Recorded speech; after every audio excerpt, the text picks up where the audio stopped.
Scripture has a lot to say about love. God is love, and we are never more like him than when we love others. 1 Corinthians 13 tells us that love is patient and kind.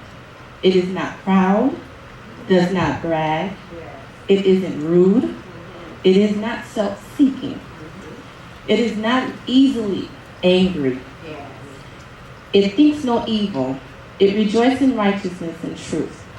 Love always hopes, always preserves, and love never fails.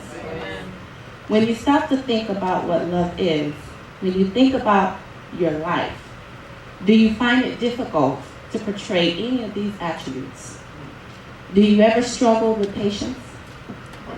Yes.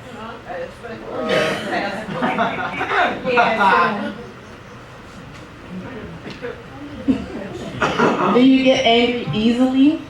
Do you ever do things with your own interests in mind? There's another little verse found in Matthew 22nd, when someone asks Jesus, what is the greatest command? Jesus answers by saying, love God with all your heart and love your neighbor as yourself. This tells me that if someone is having difficulty exemplifying anything found in 1 Corinthians 13, maybe they need to work a little on reading Matthew 22.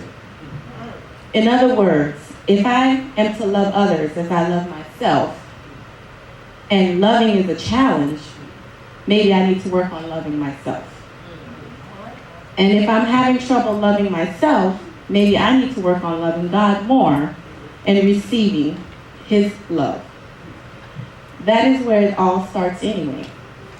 We can't give something we haven't first received. Some may say that if you don't love me, why should I love you? Someone did love you first, and that was God. We can't give love to ourselves or others without receiving it from God first. Today, I pray that as you read these words, you will find fresh understanding of God's love for you. I pray that his love will flood you through and through, that it will draw you to him and refresh every part of your spirit, soul, and body. I pray that as you receive his love, you will love others in a new way, which is evidence that you truly love yourself. Jesus replied, the most important commandment is this. Listen, O Israel, the Lord our God is the one and only Lord. And you must love the Lord your God with all your heart, all your soul, and all your mind, and all your strength. The second is equally important. Love your neighbor as yourself. No other commandment is greater than this. And that was from Mark 12, 29 through 31st. And I'm going to finish with John 15, verse 12 through 17. This is my commandment, that you love one another as I have loved you. Greater love has no one than this, than to lay down one's life for his friend. You are my friend if you do whatever I command you.